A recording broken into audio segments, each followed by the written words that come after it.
maybe certain things I'm not doing as much as I was doing before, like whether it's the exercise in the morning or the meditation in the evening. And you think these things don't add up, but then individually they might make a small difference, but they compound when you add more and more to them. And as I started to take them away, whether that was writing my gratitude book in the evening and just doing the family WhatsApp one, or meditating before bed, or yesterday I went back to 15 minutes of stretching, and my body just felt much better today. And it's these little things that add up, and then when you take them away, the life just gradually gets a little bit worse in a way. It's like the boiling frog metaphor. How you doing, Harry? As I pressed that for those watching in video, Harry's on a slidey chair. I pressed Yeah, record slightly too early, and you kind of skimmed across the room and joined me in perfect time. How you doing, buddy?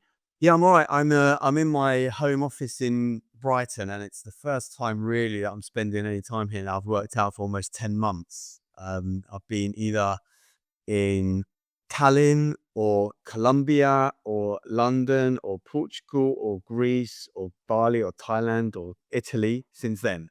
so so literally I've come down for I don't know how long, for a couple of weeks, a couple of months, or really just to make this proper. I'm supposed to have moved here. This is supposed to be my base, but I don't feel like it is. Although I must say, the second I walked in the door, I felt a little bit more calm. I think because there isn't so much stuff around, like in my mum's house, which is where live when I'm in London. There's bitty stuff everywhere, and I don't feel like I've got quite the headspace, if I'm honest there. And here I feel like, there's less clutter and there's less things to be entertaining my time with. So we'll see how it goes. But yes, I'm coming to you from here, which is makes a change from the last 4 or 5 It times we did it. does. Well, To the bring on, to door bring, or somewhere yeah. else. I was going to bring listeners up to speed. We tried to record last week, and Harry goes, "Well, I'm about to board a plane of a flight to Florence." And I was like, "In the Florence, you just mentioned Colombia." So I mean, I've lost track of way, but I didn't even know you'd been to Colombia. I knew about Thailand. I knew about was it Vietnam before Thailand? No, no, Did you go no. Bali for about Bali? 7 and a That's right. half weeks. Yeah, Bali. Yeah, Bali for 7.5 weeks, Thailand for about 2.5 weeks. So I was away for about 10 weeks almost.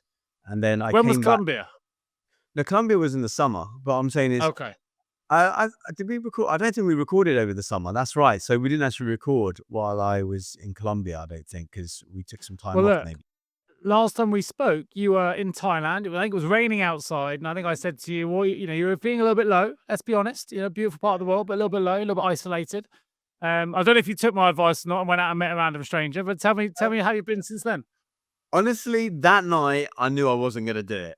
Right. And I think I Fair might enough. have alluded to that in the, Yeah, I in the think you call. did. To be fair, I think you did. Because it's already like 9 o'clock. It was wet, whatever. But the next night, I went something, and I kind of chickened out a little bit because there were two activities that I could have done. One was this singing, kirtan it's called. It's like you sing mantras. It's actually can be really nice with a musician at the front and a bunch of people sing together. And the other one, I forget what it was. It might have been something like intimate dance, or I can't remember. And I had your voice in my head because you were saying, I'll go out. When you go to these other things, you kind of know what you're going to get with that. Go and do something random. Yeah. And so I was kind of tempted with the random thing. And then I chickened out and I went for the kirtan, which was a little bit more of a safer bet. But that being said, I was sat there, I was kind of getting ready and looking around the room, didn't really know anyone, but I did spot someone who I thought was, seemed pretty cool, or let's be honest, like quite attractive. And I was having a conversation in my head because I'd already sat down and I was maybe like 4 or 5 people away from her, different row. And there was a sort of a small gap between her and the other cushions. And so I thought, you know what? Okay, let's just get up and go and do it, and then just readjust my seat. So who cares what people think or whatever? If they think anything, they're not thinking anything. So I went and just sat next to her, striked up a bit of a conversation. But then she left early and didn't really sort of see her. And then I thought to myself, right, if I see her again, actually, I think this whole episode maybe have to be about synchronicity or signs, because and tapping into the universal signals that you get. But the next day, I thought, well, if I see her again, then I'll go and chat to her. And then I saw her at one of the centers. And so I ended up striking a conversation with her. I mean, within about 10, 15 minutes, she was like oh, actually, I won't give too much away in case they listen. But anyway, I worked out she had a boyfriend, or she said she had a boyfriend. And then I then later met the boyfriend. And it turns out he was right into breath work and things. And actually, I'm glad you said so I breath ended. work. I thought you were going to take a different direction with this No, podcast. no, Then no. turns out he was into three-way. It was fine. We got on really No, well. no, There's no, another no. sex No, call. he was He's like into looking breath to work. like. All right, good, Yeah, good. and so actually, turns out a couple of days later, we exchanged WhatsApp, and he wanted to put a session together. He was spending a bit of time on the island, was doing his first session, looking for venues. I helped him out inquiring for a couple of venues, but in the end, we did a really good session. Actually, he was really good. I really enjoyed his breathwork session. It was about 2 hours long, an hour of breathing, but 2 hours in total. So the point is that yeah, I didn't get necessarily the result I was going for, although it wasn't really a result I was looking for, but it was more about just taking opportunities like to meet people. And I kept bumping into that couple like repeatedly, like at a dinner or just randomly. It's not super easy to bump into people repeatedly. And so it was like the universe shoving me in their path. And they were both really cool. And so that was good. And then the similar thing happened with another girl who I was, I saw a talk and thought to myself, oh, I wanted to speak to her because she looked like a little bit lost. The talk was, what was the talk all about? I can't remember. It was a spiritual talk, but she was looking a little bit lost with it. I thought, if I see her, I'm gonna go speak to her because I wanted to speak to her, and I had the conversation which holds me back and holds many of us back from doing things. We second guess ourselves. We say, oh, let me. What if they don't want to talk to me? What if? And so as I'm just driving home, right, one day I sort of see her on the side of the road walking, and I just stop and I was like, hey, and then we ended up striking up a conversation for a bit, and then chatted several times over the next few days, and it just kind of I don't know, it just proved to me. The long story short is after we spoke. Also, that's the other thing. The girl that I first spoke to, she put me onto a WhatsApp group or a group that was on Copenhagen, which had all events that were going on. And so, had I not gone on and spoken to her, I wouldn't have then had like a social life the second week. Because after that week that I spoke to you, a couple of days afterwards, I met her. I got the WhatsApp group, and it has 30, 40 different events that people are putting on each day, whether it's breath work, whether it's salsa So it was, dancing, it whether was it's like the butterfly effect. You yeah, put no, yourself it's out there, and all the things came in. yes, that's it. And it was exactly that. And again, like we say, nothing has any meaning except for the meaning you choose to take from it. And I was like, okay, what does all this mean? It's like it's just telling me, just do it, just go out because you don't know what it's going to lead to. Yes, Sure. it's not going to lead to maybe Avenue A, but it might lead to B, C, or D. And so I started doing a bit more of that after we spoke, and then started going to a few events every day, like 1 or 2 events every day. And so definitely the second week was a bit better. And also I was staying with a friend of mine. So I wanted to like keep out of his way, and not be like, if I'd been in my own apartment or my own hotel, I would have been very tempted to just stay in more. Whereas when I was with him, I was out from 9 in the morning till like 11 at night and just doing things. So Yeah, yeah. man. It's like the Henry Ford, whether you think you can or whether you think you can't. You're right? And you're in that mindset last time of kind of before we spoke Mm. of probably thinking you can't, and actually you turned it around, and here we are. So, I mean, your energy for anyone who listened to the last show, you've obviously had a good time in Florence. You've obviously perked up a bit because your energy is good. You've got vibrancy. I feel there's energy coming through the Yeah. airwaves here, Harry. You're sounding positive. Yeah, I mean, definitely like I said last time, right? We all have peaks and troughs. And for me, being cooped up and the weather definitely didn't help. But also, like I said, not really having a purpose to the holiday. Now, last week I had a purpose. I was in Florence. I was delivering a workshop based on the second book I wrote to a fashion brand out there, which was great. And so that was quite exhausting. And unfortunately, that really flared up my foot. I think I mentioned I had this You injury. did, yeah, yeah. Nice work if And you can get it though. Going to a nice fashion brand in Florence. yeah, yeah. I mean, to be fair, if I'm honest, like the time it took me to go there, come back and do the thing, if I'd done the work in the UK, what I No, normally let's do. bring the positive Harry back. Bring the positive Harry Right, back. yeah. Come on, let's get One it. thing is, it's still good. And I hadn't been to Florence. I mean, to be fair, they were outside of Florence, but I did go and visit Florence for like a couple of hours on the last day. And I haven't been to Florence since I was 19 when I went interrailing with my friend Joel from university. So it's been, a couple of years since I was in Florence. So that was quite nice. I went to the Leonardo da Vinci Museum, Interactive Museum. I'm a big fan of Leonardo da Vinci, he was a genius. I think he was tapped into some sort of universal consciousness or alien consciousness or something. Some of the ideas he was coming up with, whether it's like almost like a helicopter or a tank or like all these things that he came up with, most of which he never built, but they had them on display as they built them. Yeah, so that was good. But yeah, the foot was like flared up, so it's only just got back. So actually, that's partly for my energy, because when you're a little bit injured, it does drain you. Sure. And then I'm not exercising as much. But today, I did some exercise. A good friend of mine came over for breakfast and smoothies, and being back in Brighton, being by the sea, even I haven't seen it yet, and it feels like a nice little change. So yeah, and also not having to be conscious of the Wi-Fi speed or people in the dorm next to me, and having a bit more freedom like that is quite nice as well. So that's probably where the energy is coming from. It's good. Yeah, but how are you doing anyway? I've I'm had, good. for listeners who haven't listened, I've had the pleasure of listening to Nick's latest creation. Oh Um, yeah, we were just talking. I've created a. This is not going to be relevant for most people that listen, unless you're working in payroll and you found this podcast. I released a second payroll song. I released the first one in 2019. I released a new one called "Payroll Powers the World." It's available on Spotify, Amazon Music, and Apple Music. So if you're interested in payroll, want to find out more, go and have a look. We had a real blast of creating it, writing the lyrics, creating the chord structure and the song, and yeah, it's been a lot of fun. But how have I been? I'll tell you what, we're recording this. I don't know if you know this or not, but it's the day before the first anniversary of my dad passing, which has been Right. interesting. So I don't know how I'm gonna feel tomorrow, but we've spoken on the show before about how to prepare for kind of those difficult moments. And you've said before, control what you can, let go of what you can't. And literally, I only booked off the day off tomorrow, sort of a few days ago. I was due to work on the anniversary, and I think I probably would be fine. But I decided in the end, actually, I can control whether I decide to work or not. What I can't control is how I'm going to feel on the day at this moment in time. So I had a few podcast things booked in on my other channels. I thought, you know what, it's not the right time to be recording positive podcasts about payroll and HR on the day on the anniversary, first anniversary with Dad's funeral.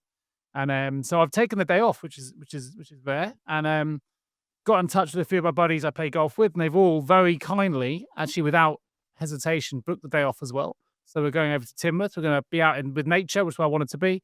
I was due to be with my mum and my sisters when they're going back to the church and stuff, but I think for me, I've got a few commitments later on in the day.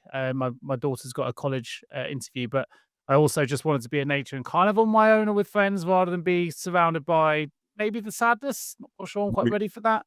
Mhm. So I'm actually quite looking forward to what I've got planned tomorrow, but not necessarily looking forward to how it's going to feel. But we'll Right. wait and see. And what I am interested, talking about the universal nature of things, is whether there will be any spiritual signs, or whether I'll feel his Right. presence, or whether there'll be something that happens that just makes me remind me of him, or anything like that. So hoping Mm. there will be, but don't put too much pressure on those things.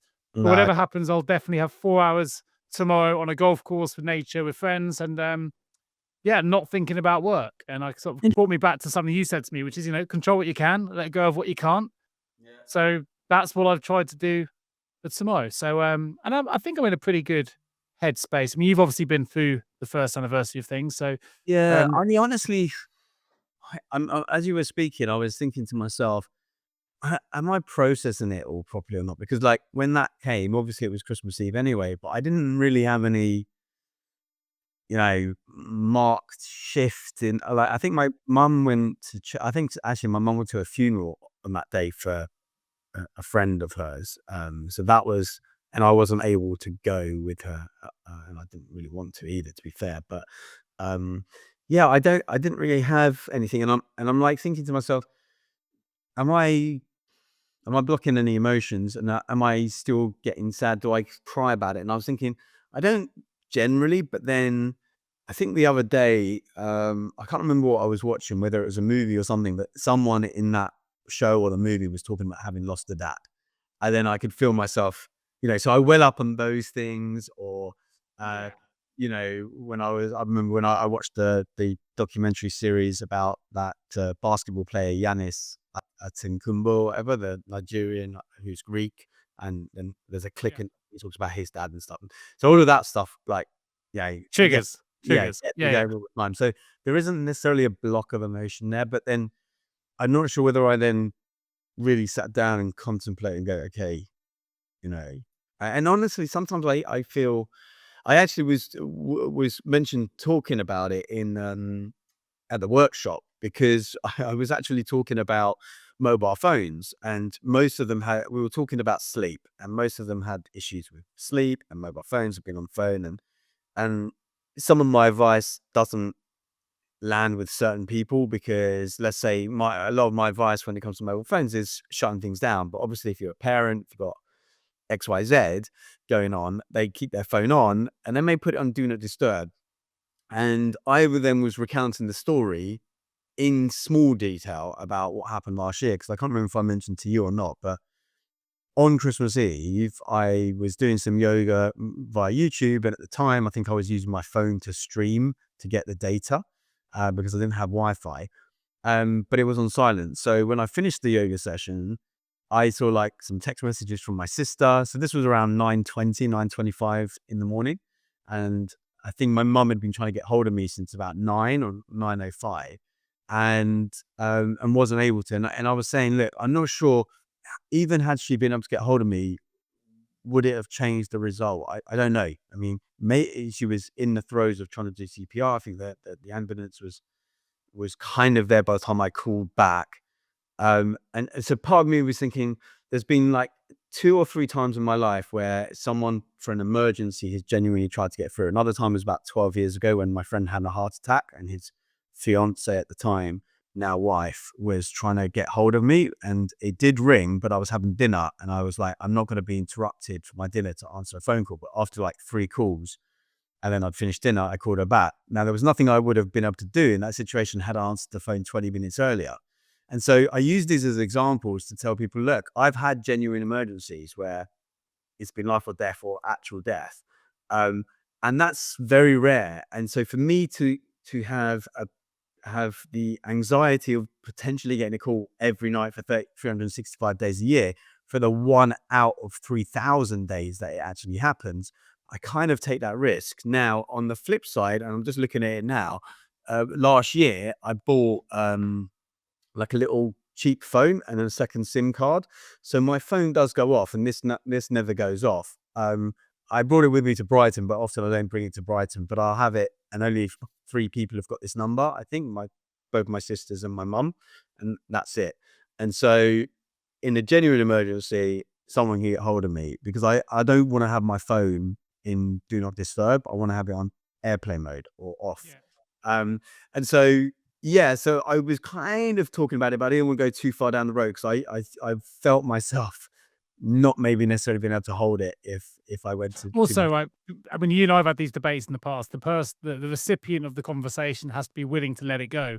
And I think a lot of us get so attached that we can turn ourselves off from the advice because we're actually not willing to listen to the advice. We're not willing to have better sleep because we're not willing to sacrifice Yeah. the phone activity. So there's a little bit there as well. I think what's interesting, I mean, from my perspective, I'm feeling, I wouldn't be having this podcast with you today if I was feeling like I couldn't come to the show with the right energy and the right attitude because I was, worried about tomorrow.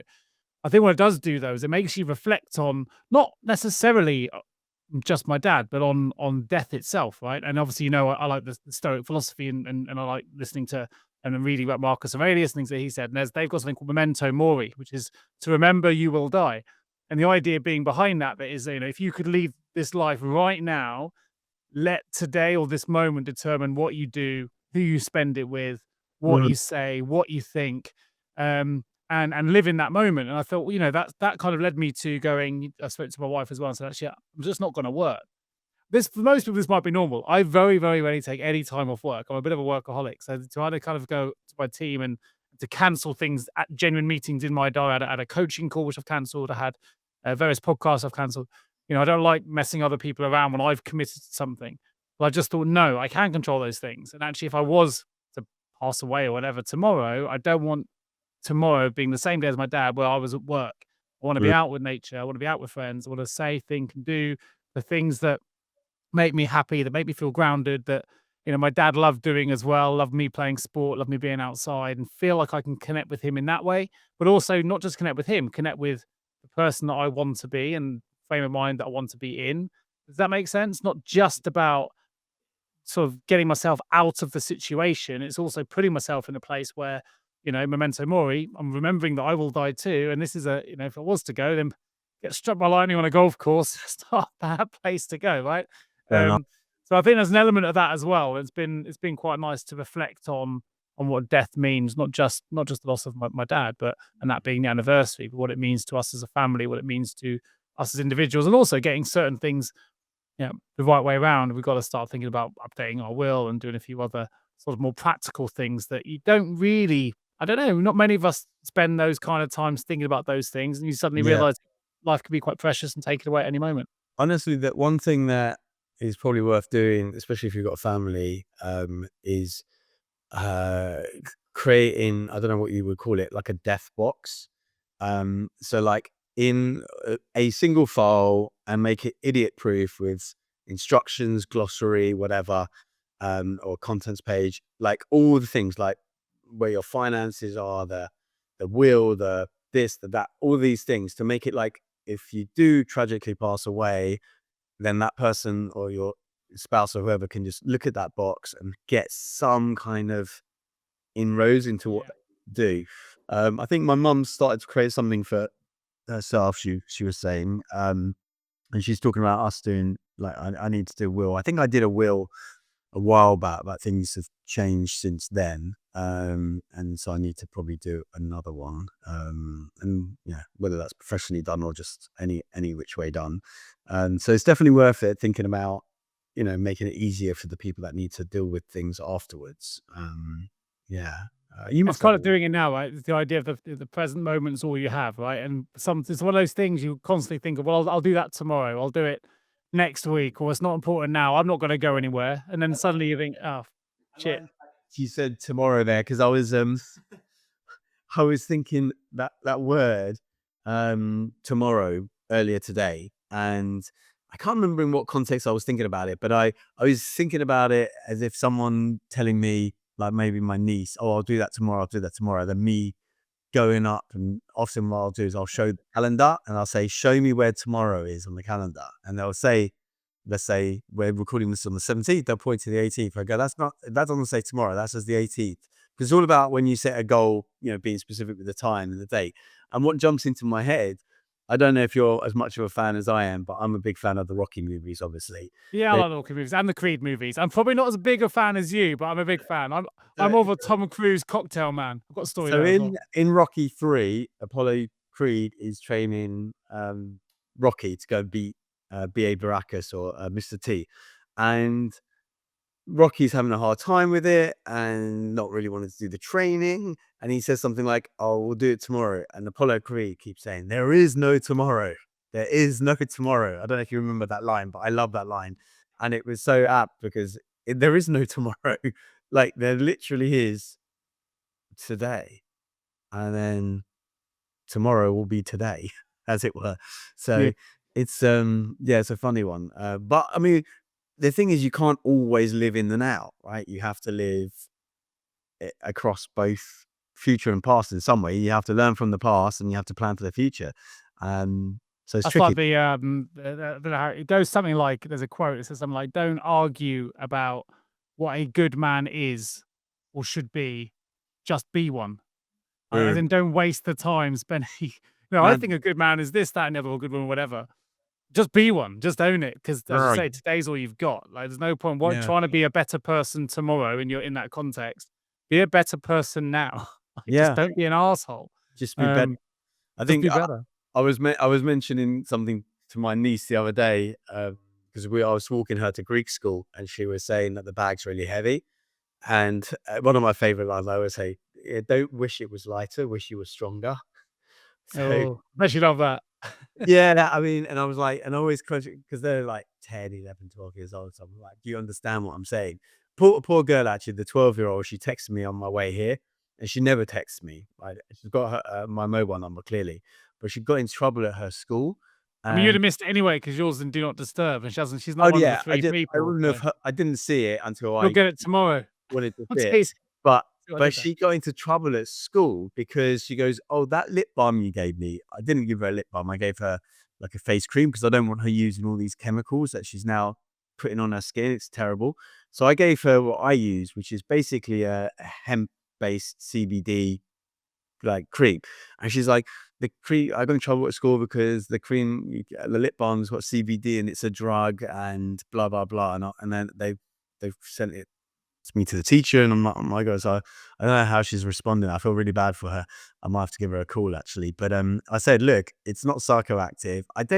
I was looking up, are they using CBD in drugs? And I guess they are. They take it and refine it, but you can use anything in a drug, right? Aqua water can be probably a component in the drug. So I'm like, well, firstly, then I was thinking about that whole And then and response. then and then he looked you up and realized that you and I have done a whole episode on ayahuasca and drugs and Yeah. psychedelics. They Well, went, "No, I'm not sure he's a good influence." I was thinking about What Uncle Harry? responsibility in that. I was thinking, do I hold any responsibility for that? And I was thinking, I don't know, I'm not sure, right? I'd like her to take responsibility because I never asked her to take it into school, firstly. But now, I wouldn't have even have thought it would be a school thing. It's CBD, which is completely and utterly I legal. got a phone call from the school today, unexpectedly, and it made me feel like a bad parent.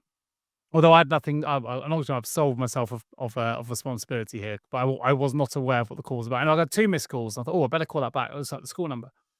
So I phoned it back, not realizing my wife had the same missed calls, but she was in a giving it a being one of her massage clients.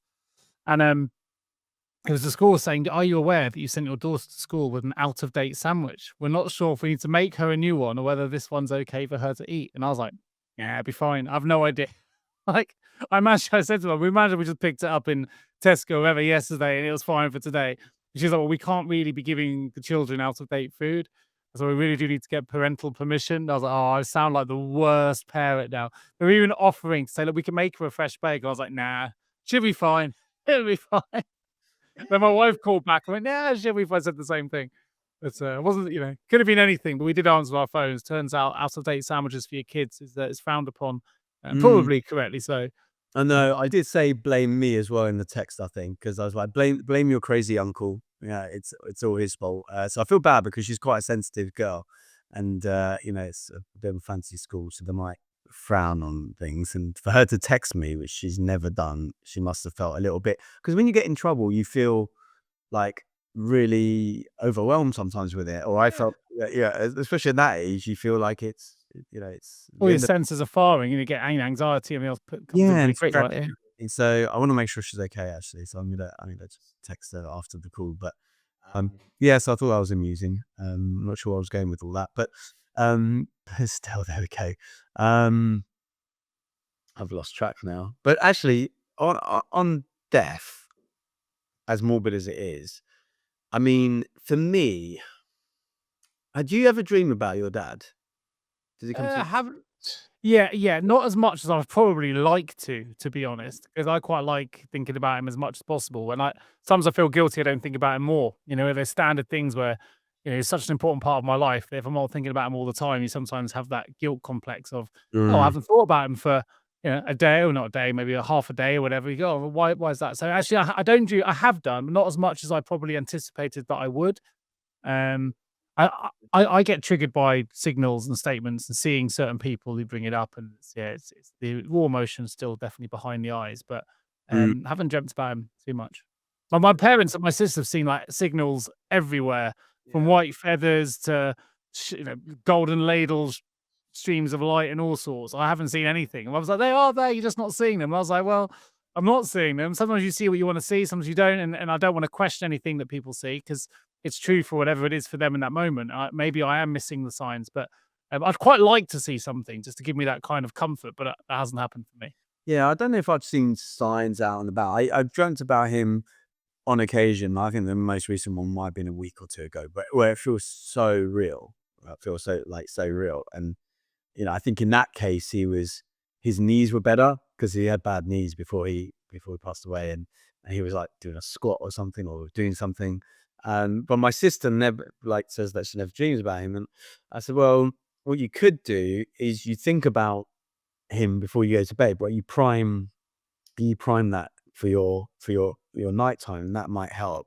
Um, but I was thinking, like, for me, when it comes to the beyond, yes, we don't know for sure what is beyond this reality, this life. But honestly, I'm not a religious person per se, and definitely more the spiritual person. But I definitely feel like this is not all there is, and that's based on some of my more psychedelic experiences. I think we've spoken about the Bufu experience I did in Colombia.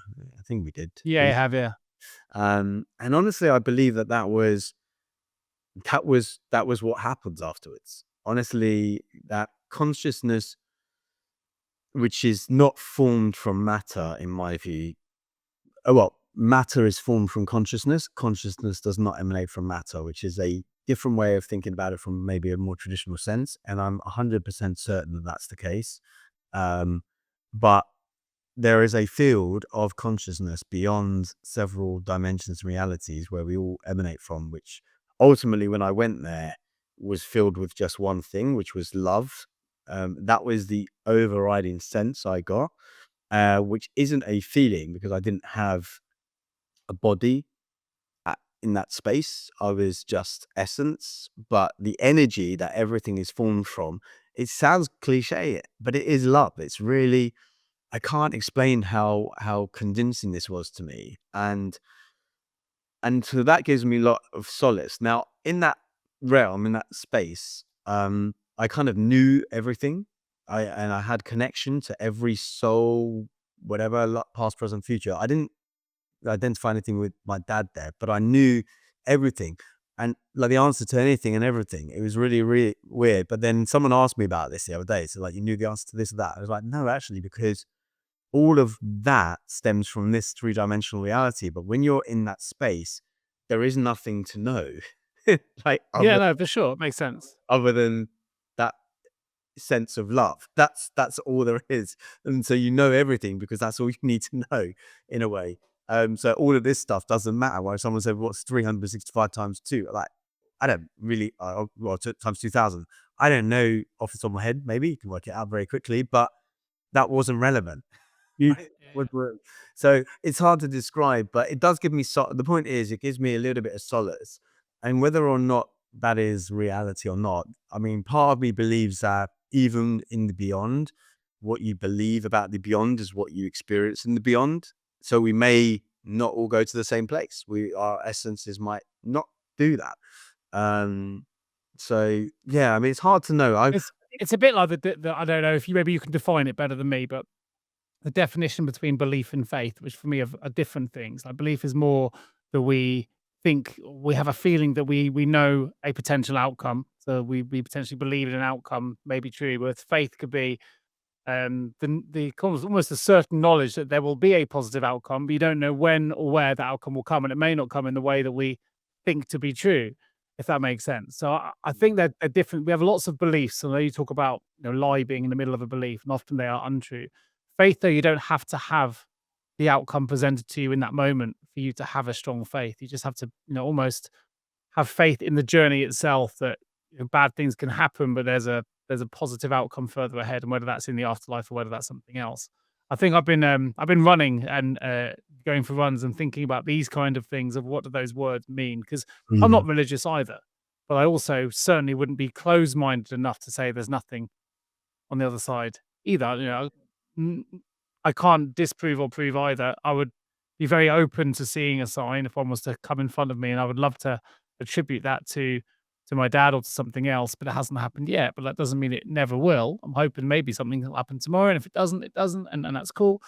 What that means, what that is, whether it's just an energy that is out there because energy always maintains, or whether it's something else. I don't know. I'm pretty open minded. I don't want to be put into any particular direction for anyone to tell me what it is with any certainty, because ultimately no one can be certain of any of these things. It's how we No. interpret it. Yeah, Um, we don't. And I think ultimately, for me, it's like what serves you best in the yeah. moment. Belief and faith is not a question I've thought to ask myself, and I'm just trying to see if I can articulate my understanding. I mean, I guess a faith is, yeah, so a faith is belief in something that maybe you don't have evidence for, I guess. Belief maybe you've created the evidence by experience or what you've seen, possibly.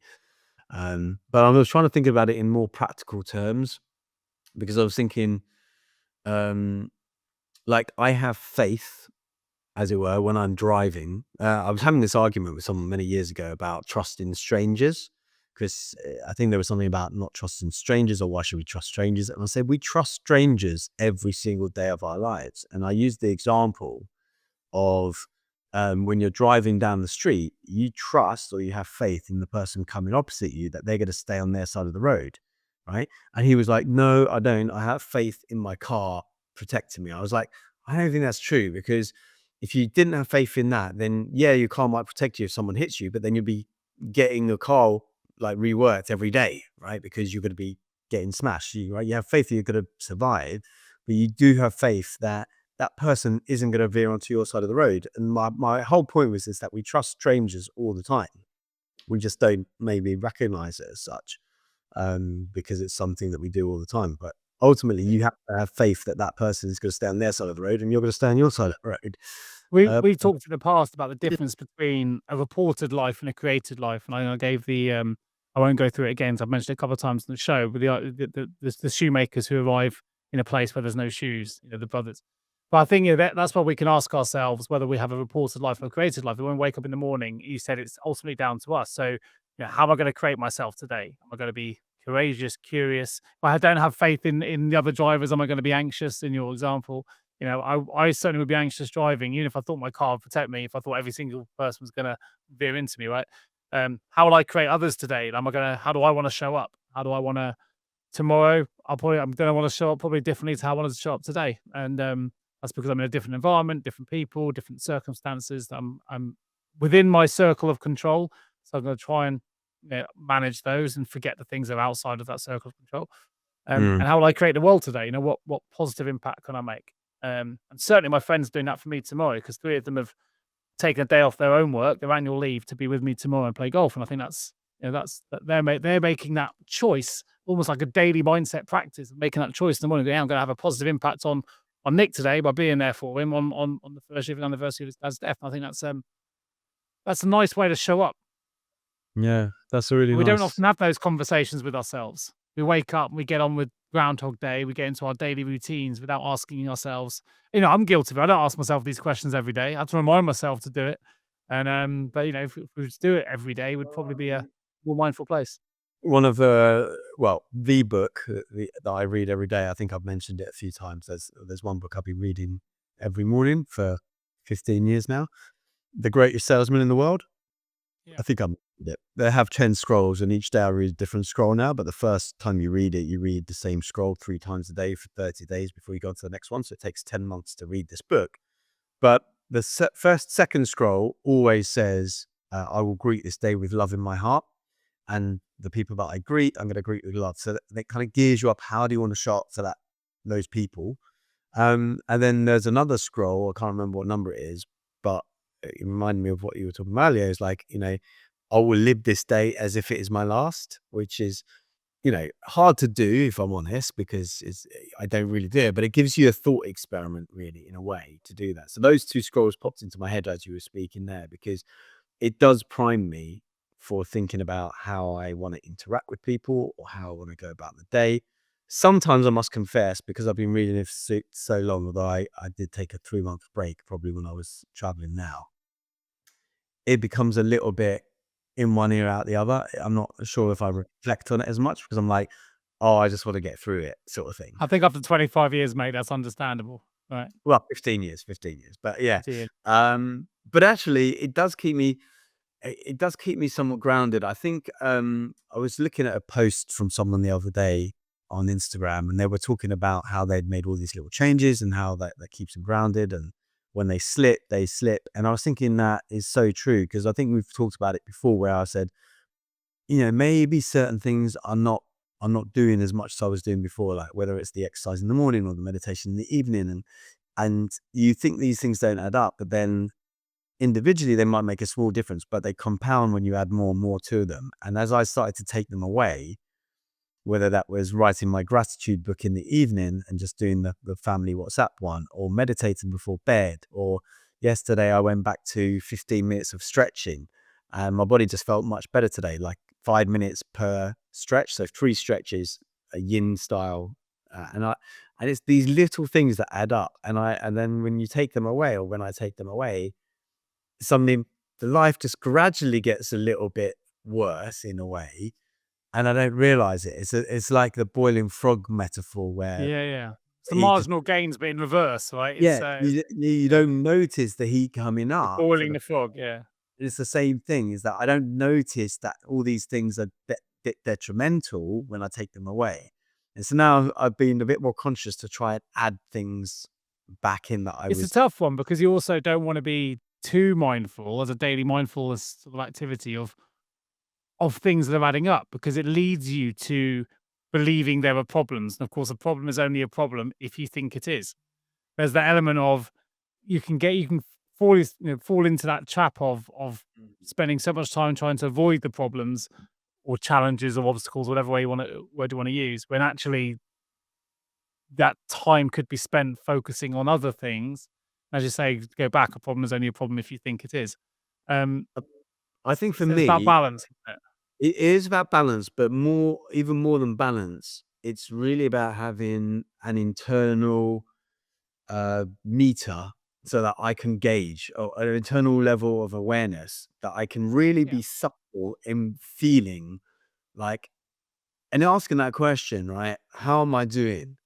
And why, or what is it that I'm doing or not doing now that I was doing 6 months ago that made me feel better in this period? And honestly, a big part of it for me does come down to, not a big part, but a part of it comes down to, say, the exercise component. So obviously the last few weeks, the last 3 months really, with the foot injury and this and the other, I haven't been exercising the way I wanted to. But then even today, I did a full set on the rebounder, not proper exercise, just my morning routine where I had my red lights going. I had 15, 20 minutes of rebound, a bit of, and I was like, and I had a friend coming round for breakfast at 9 o'clock. So I wanted to make sure I felt Found powerful. yourself again. You found yeah, I get it, I get it. Yeah, and so I was like, "Yeah, this is it." I did actually 8-minute meditation with my mum. We both sat there and I was chanting. She was just like, I guess maybe she sometimes says the Father's Prayer in her head.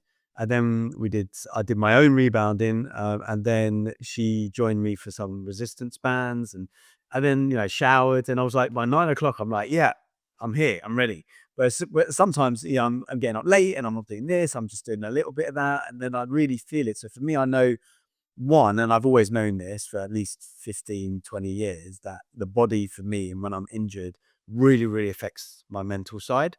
I'm the Um, same. yeah, and you'd be the same as well, I'm sure. And it got me thinking yesterday, because I was like, so much of my identity is wrapped around about what I can do physically. And honestly, the last few years, I've been noticing I'm doing less things physically. Like I was second guessing myself with certain things. I posted yesterday. I don't know if you saw. I think I sent it to you. Did I send it to you? No. It was the guy getting off the chair.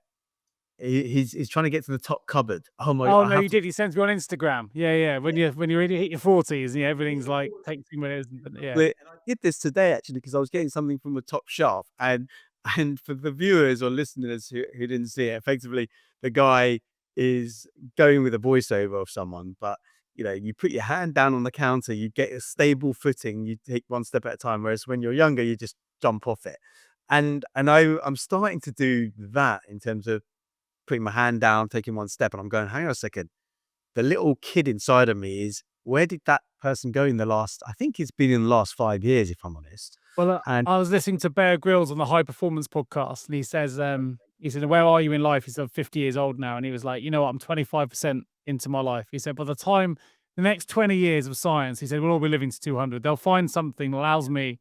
He said, "I firmly believe I'm 25% into my life."